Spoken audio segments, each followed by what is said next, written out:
আসসালামু আলাইকুম রহমতুল্লাহি ওবরকাতুহু। সম্মানিত দর্শক, বাংলাদেশের রাজনীতির কিংবদন্তির ব্যক্তিত্ব বেগম খালেদা জিয়া, তিনি নিদারুণ অসুস্থ এবং মনে করা হচ্ছে যে তিনি জীবন মৃত্যুর সন্ধিক্ষণে। এই সময়টিতে যা হয়, বাঙালির আবেগ খুব মারাত্মক আকার ধারণ করে। যারা কখনো বিএনপি করেননি কিংবা বেগম খালেদা জিয়ার যে কঠিনতর মুহূর্তগুলো ছিল, তখন তার নামও উচ্চারণ করেননি। তার বাড়ির সামনে যখন বালির ট্রাক দেওয়া হয়েছিল, তিনি একা যখন তার কাজের মেয়ে রহিমাকে নিয়ে তিনি বিতণ্ডা করছিলেন পুলিশের সঙ্গে, ঠিক সেই সময়টিতেও যে সকল লোক সেই গুলশানের ধারের কাছে যাওয়া তো দূরের কথা, ওখানে যাওয়ার কথা কল্পনাও করতে পারেননি, সে সকল মানুষ এখন জিয়া পরিবার, বেগম জিয়া, তারেক জিয়া, তাদেরকে নিয়ে তাদের যে দরদ, আকুতি এবং যে সকল আপত্তিকর কথাবার্তা তারা বলার চেষ্টা করছেন, মানে এগুলো দেখলে অঙ্গ জ্বলে যায়, না সহ্য করা যায়, না চুপ থাকা যায়। বাস্তবতা হলো যে একটি রাজনৈতিক পরিবার, তাদের জন্ম, মৃত্যু, তাদের কর্মকাণ্ড, প্রেম, ভালোবাসা, বিয়ে, শাদী সব কিছুর সঙ্গেই রাষ্ট্র, রাজনীতি এবং রাজনীতির গতি প্রকৃতি নির্ভর করে। রাজনীতিতে যারা খুব আবেগ দেখানোর চেষ্টা করেছেন, তারা সবাই মরেছেন। বাংলাদেশে গত 14 মাসে যা কিছু হয়েছে, আমি বেশ কয়েকবার যেটা বলার চেষ্টা করেছি সেটা হলো, যদি জনাব তারেক রহমান সাহেব 2024 সনের আগস্ট মাসের 5 তারিখ থেকে আগস্ট মাসের 8 তারিখ এই 3 দিনের মধ্যে আসতেন, তাহলে সমস্ত বাংলাদেশ তার নিয়ন্ত্রণে থাকত এবং তিনি যাকে ইচ্ছে তাকে প্রধান উপদেষ্টা বানাতে পারতেন এবং তিনি 2024 সনের নির্বাচনে তিনি প্রধানমন্ত্রী হতে পারতেন এবং তার কথা মতে 2024 সনের নির্বাচন হতো। 2 নম্বর হলো যে তিনি যদি বাংলাদেশে আসতে চাইতেন, তাহলে 2024 সনের আগস্ট মাসের 5 তারিখ থেকে 15 তারিখ পর্যন্ত, 15 আগস্ট পর্যন্ত 32 নম্বর বাড়ি ভাঙার আগ পর্যন্ত পুরো পরিবেশ পরিস্থিতি তার নিয়ন্ত্রণে ছিল। বাংলাদেশ তার জন্য নিরাপদ ছিল এবং তিনি ওই সময়টিতে আসলে অনেক কিছুই ঘটতো না এই বাংলাদেশে। তিনি সেই সময় আসেননি, আসতে পারেননি, আসার জন্য তাকে বলা হয়নি, হোয়াট এভার মেবি।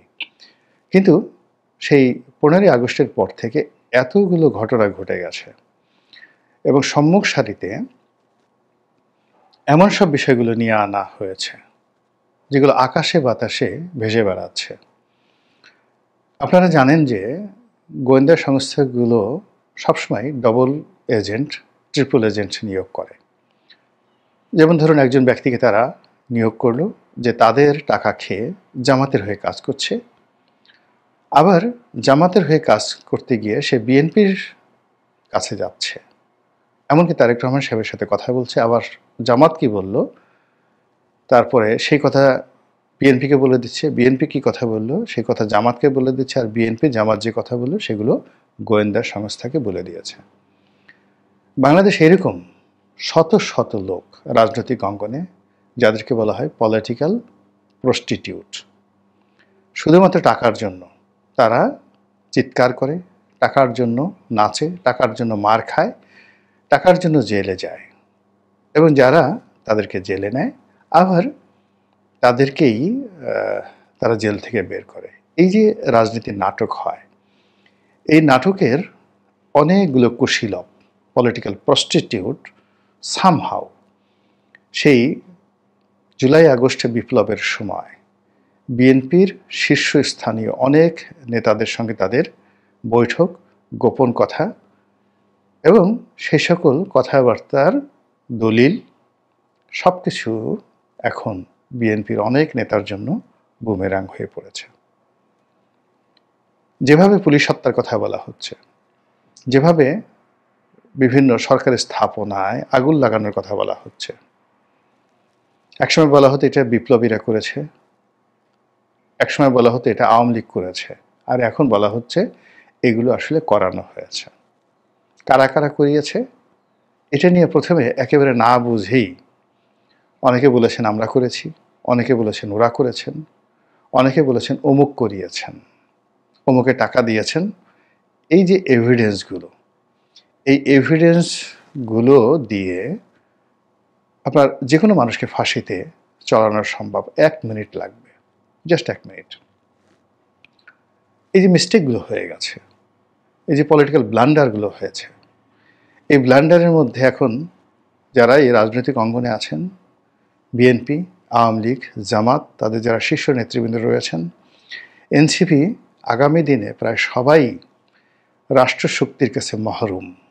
এই রাষ্ট্রশক্তি যদি মনে করে, রাষ্ট্রের জুডিশিয়ারি, রাষ্ট্রের ব্যুরোক্রেসি, মিলিটারি ব্যুরোক্রেসি, এগুলো যদি মনে করেন যে কাউকে ফাঁসাবেন, প্রায় সবাইকে ফাঁসানোর জন্য পর্যাপ্ত দলিল, দস্তাবেজ, চাক্ষুষ সাক্ষী তারা এই পলিটিক্যাল প্রস্টিটিউটদের মাধ্যমে সেগুলো তৈরি করে রেখেছেন।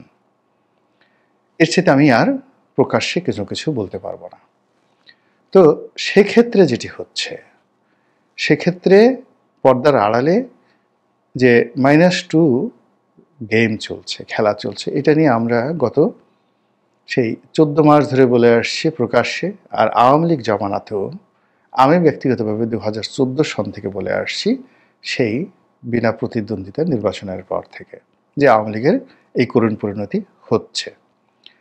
আবার এখন আওয়ামী লীগের অনেক মানুষকে আমি খুব উদ্বেলিত দেখি, আশান্বিত দেখি। আজ আপা আসবেন, কাল রাষ্ট্র ক্ষমতা দখল করবেন, পরশুদিন এটা করবেন, ওটা করবেন।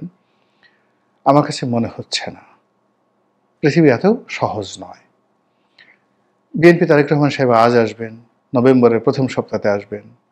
মানে গত 14 মাস ধরে বিএনপির যে সকল নেতা বলে আসছেন তারেক রহমান সাহেব আসবেন আসবেন আসবেন, যে সকল নেতা বলে আসছেন তারেক রহমানের জন্য বাড়ি ভাড়া করা হচ্ছে, যে সমস্ত বিএনপি পন্থী লোকজন প্রকাশ করে আসছেন এই যে 1 নম্বর বাড়ি ধোয়া মোছা হচ্ছে, এটা তারেক রহমান সাহেবের জন্য। তারা বিএনপিকে, বেগম জিয়া রাজনীতিকে, তারেক রহমান সাহেবকে যে বিপদের মধ্যে ফেলেছেন, সেই বিপদ এখন রাহুগ্রাসে পুরো বিএনপিকে এই দুর্বিষহ সময়, অসহনীয় সময়, যখন বেগম জিয়া জীবন মৃত্যুর সন্ধিক্ষণে, তখন তাকে এমন একটা প্রশ্নের মুখে ফেলে দিয়েছে, তাকে স্পষ্টতভাবে দেশে আসার ব্যাপারে কথা বলতে হচ্ছে। কিন্তু তিনি যদি ওই সময়টাতে আসতেন, অর্থাৎ 2024 সনের আগস্ট মাসের 8 তারিখের মধ্যে আসতেন, সব নিয়ন্ত্রণে তার হাতে রাখত, যদি 15 তারিখের আগ পর্যন্ত আসতেন, অনেক কিছু তিনি নিয়ন্ত্রণ করতে পারতেন। তো সেই জায়গাগুলো তো হয়নি। সেক্ষেত্রে তাকে যদি আসতে হয় বাংলাদেশে, রাষ্ট্রীয় প্রোটেকশন লাগবে। আর রাষ্ট্রীয় প্রোটেকশন তিনি তখনই পাবেন যখন তিনি বা তার দল এদেশে রাষ্ট্র ক্ষমতায় অধিষ্ঠিত হবে। তার আগ পর্যন্ত তিনি বা বিএনপির যে সকল শীর্ষ নেতারা এখন রয়েছেন এই বাংলাদেশে, ইনক্লুডিং সালাউদ্দিন সাহেব, মির্জা ফখরুল সাহেব, তারা অতীতের যে কোনো সময়ের চাইতে আরও বিপত্তির মধ্যে আছেন। এটা হয়ে গেছে গত 14 মাসে। এবং বিএনপিটা যত বিপদ আছে তার সাথে আরও বেশি বিপদে আছে জামাত। এর কারণ হলো জামাতের সাথে ভারতের, আমেরিকার, পশ্চিমা শক্তির যে বৈরিতা রয়েছে, যে সন্দেহ রয়েছে, অবিশ্বাস রয়েছে, এটা কেবল তুরস্ক এবং পাকিস্তানকে দিয়ে জামাত দূর করতে পারে নাই, পারবে না।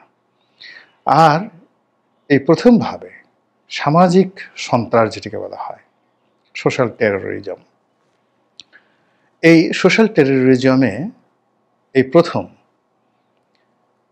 একদিকে জামাত, অন্যদিকে পুরো বাংলাদেশ। এটা বা এরকম দুর্ভাগ্য জামাতের জীবনে কখনো ঘটেনি। তারা কখনো যদি বিএনপির বিপক্ষে গেছে, আওয়ামী লীগ ভারসাম্য রক্ষা করেছে, আওয়ামী লীগের বিপক্ষে গিয়েছে, বিএনপি ভারসাম্য রক্ষা করেছে।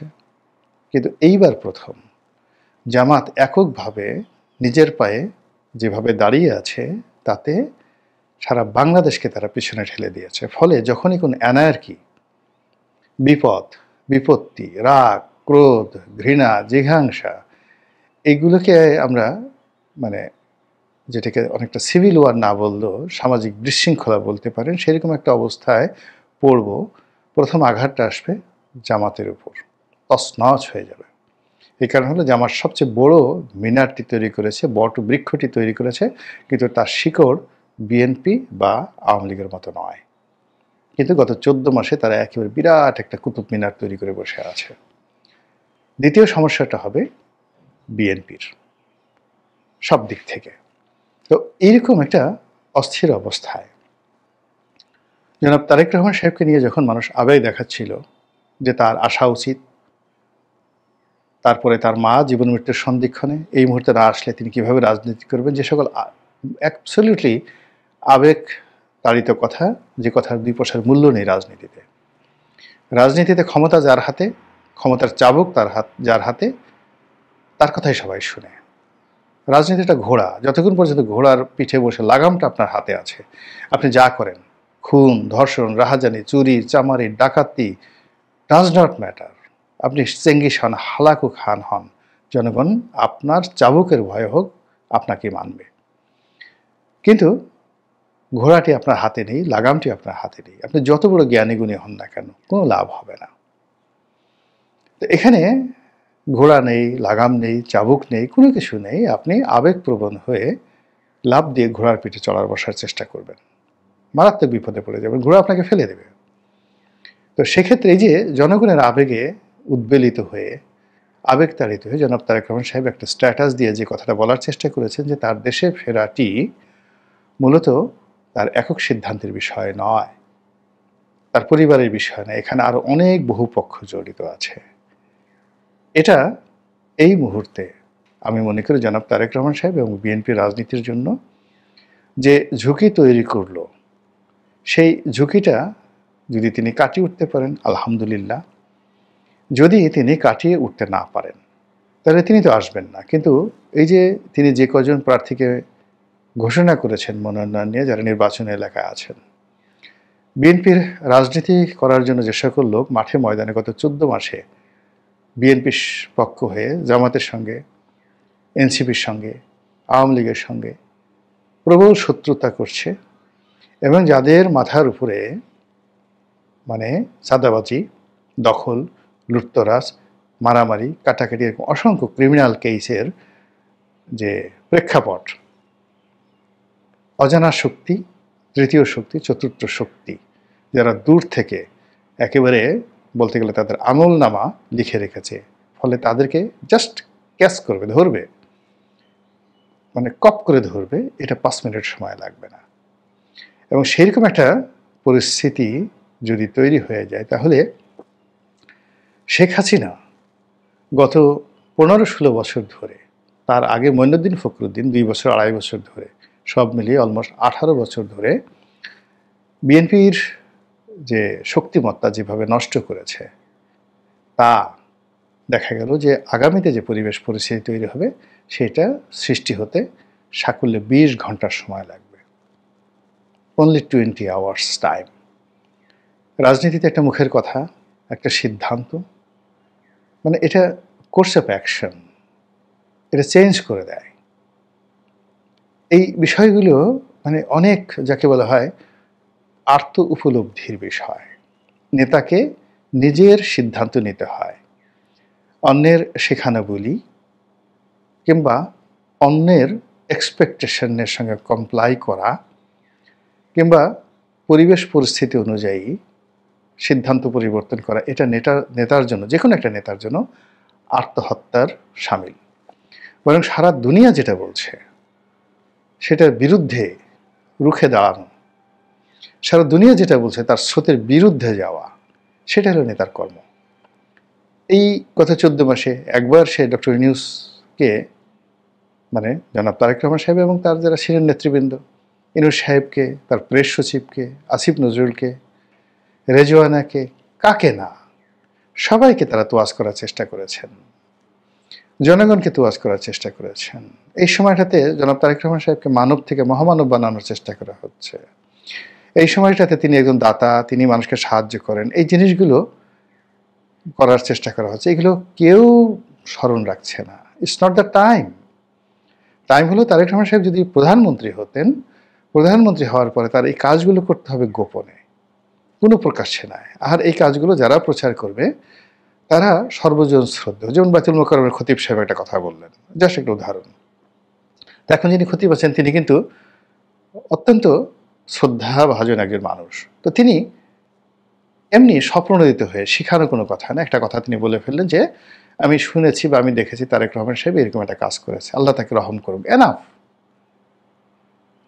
এরকম সমাজে যারা গণ্যমান্য ব্যক্তি কিন্তু ভাড়া করা লোক দিয়ে বা রিজভী সাহেবকে সেই বৃষ্টির মধ্যে বন্যা বাদলের মধ্যে তিনি পাহাড়ের উপর পাঠিয়ে দিয়ে ওখানে যে ফুটবলে যে মেয়েটা ভালো করলো সেই বাড়িতে গিয়ে একটা টিনের ঘর তুলে দিবেন আর সারা দেশের মানুষ তারেক রহমান সাহেবকে একদম দানবীর মনে করবেন, ইম্পসিবল। এটা হবে না, হিতে বিপরীত হবে। বা ওই যে যে ছেলেটিকে বা মেয়েটিকে রাস্তায় ফেলে গেছে গায়ের রঙের কারণে, তাকে সাহায্য করবেন আর সেটা প্রচার হবে আর লোকজন মনে করবেন আহা উনি তো হাজী মোহাম্মদ মহসিন। এটা হয় না, এটা দুনিয়ার উল্টো জিনিস। এই সকল কাজ আপনি যদি করেন শুধুমাত্র সদগায় জারি হিসেবে কোনো অবস্থায় প্রকাশ করা যাবে না। আর এগুলোকে যদি আপনি প্রচারের জন্য করে থাকেন সেখানে আপনাকে অ্যাবসলিউট পাওয়ার লাগবে, আপনি ক্ষমতায় থেকে কাজটি করছেন এবং সেটি প্রচারের জন্য অন্যরকম মিডিয়া লাগবে, আদারওয়াইজ সেটা হবে না। তো এই গত 14 মাসে অনেকগুলো কাজ নেতা হিসেবে তিনি করেছেন, to comply with the public sentiment, to earn public support. তারপর টু রেসপেক্ট সামবডি, কাউকে বেশি সম্মান দেখাতে গিয়েছেন, টু মেনটেন এ রিলেশন। এরপরে এমন এমন জায়গাতে সম্পর্কগুলো করার চেষ্টা করা হয়েছে যেগুলো বিএনপির সঙ্গে যায় না, তারেক রহমান সাহেবের সঙ্গে যায় না, বরং এগুলো রেকর্ড হয়ে গেছে। ফলে স্রোতের বিরুদ্ধে দাঁড়িয়ে একটা সিঙ্গেল সিদ্ধান্ত এই দলটি নিতে পারেনি, যেটা দলের এজেন্ডা। একটি সিঙ্গেল হুকুম তারা দিতে পারেনি, একটি কঠোর সিদ্ধান্ত নিয়ে বাস্তবায়ন করতে পারেনি, যেটা দৃশ্যমান বিএনপি রাজনীতির যে কোর্স সেটা পরিবর্তন করে দিয়েছে। বরং প্রতিটি মুহূর্তে তারা যে সিদ্ধান্ত পরিবর্তন করেছে, যে কথাগুলো বলেছে, সবাইকে খুশি করার চেষ্টা করেছে একটা নির্বাচন অনুষ্ঠান করে ক্ষমতায় টুস করে বসে পড়ার জন্য। সেটি একেবারে সর্বশেষ জনাব তারেক রহমান সাহেবের এই বক্তব্যের কারণে কতটা ঝুঁকির মধ্যে পড়ে গেল সেটা আগামী এক সপ্তাহের মধ্যে আপনারা হয়তো দেখতে পাবেন। মহান আল্লাহ আমাদের সবাইকে হেদায়েত দান করুন এবং হেফাজত করুন। আসসালামু আলাইকুম ওয়া রাহমাতুল্লাহি ওয়া বারাকাতুহু।